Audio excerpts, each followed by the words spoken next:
Now, India is kind of like the third or fourth generation in this kind of development, and yet they refuse to sign any kind of environmental agreement, such as the one that Hillary Clinton was talking about. They refuse to promise to sign anything in December in this Copenhagen summit.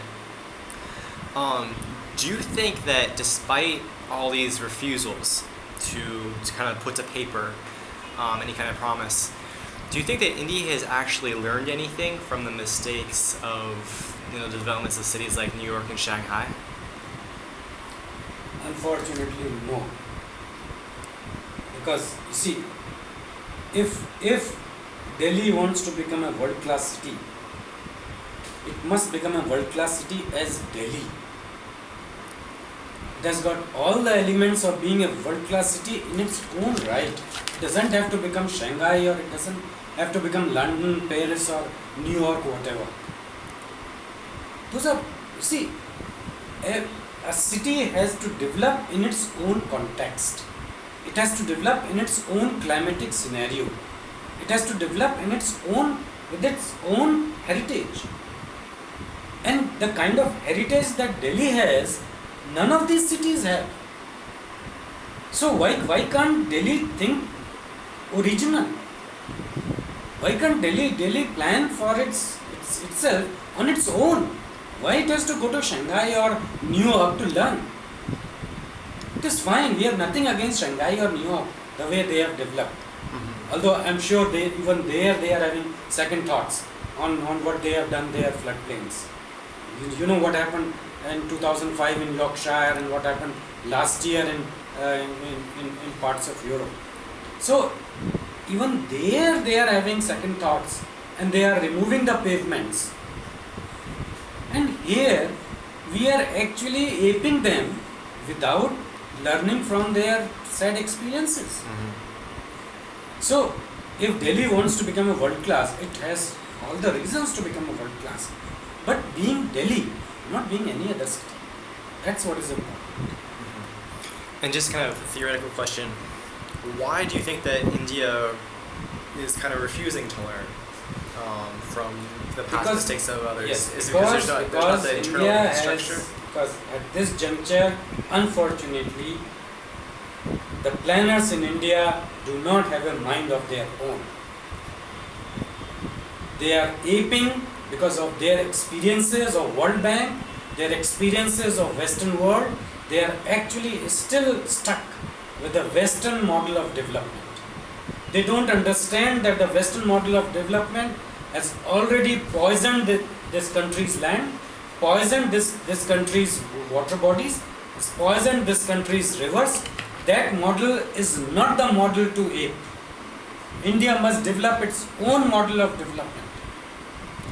And do you see any organizations or bodies within the government that are trying to put forth a plan for India's own unique development? Unfortunately, none.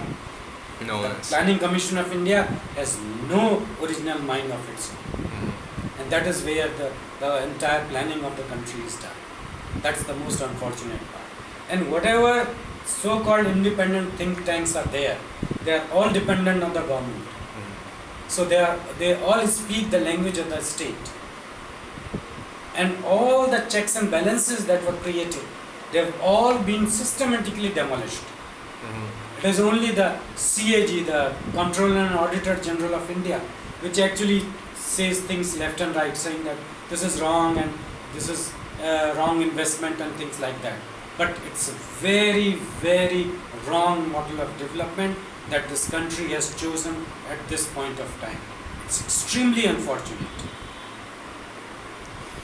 Final question. Do you see anywhere else in the world outside of India that has a successful alternative model to the Western style of development?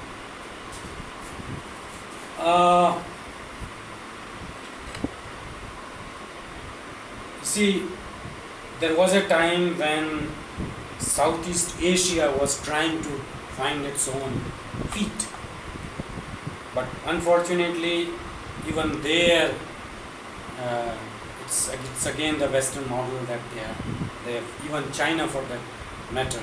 is now so much hung up on the Western model. See, when Bhutan started and saying that we are more concerned with gross happiness index rather than the GDP. Now even there they are changing track. So it's very unfortunate that in most part of the world they are still hung up on what is called as the Western model. But I'm sure they are learning from their mistakes. And soon enough, and it seems that it will only be, it will be left to India to lead the way. And India, through all this churning that is happening, there are a lot of, yesterday if you had been to Jantar Mantar, you saw what kind of a protest was there against the new government bill for relocation, rehabilitation of the people who are displaced from these projects.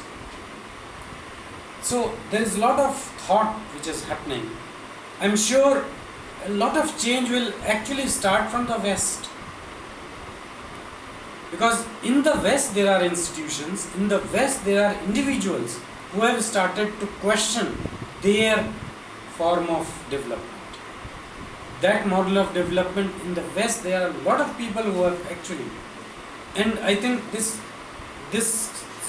specter of climate change is actually leading all the independent thinkers and think tanks to actually question their methods, to question their philosophies, to question where they have gone wrong.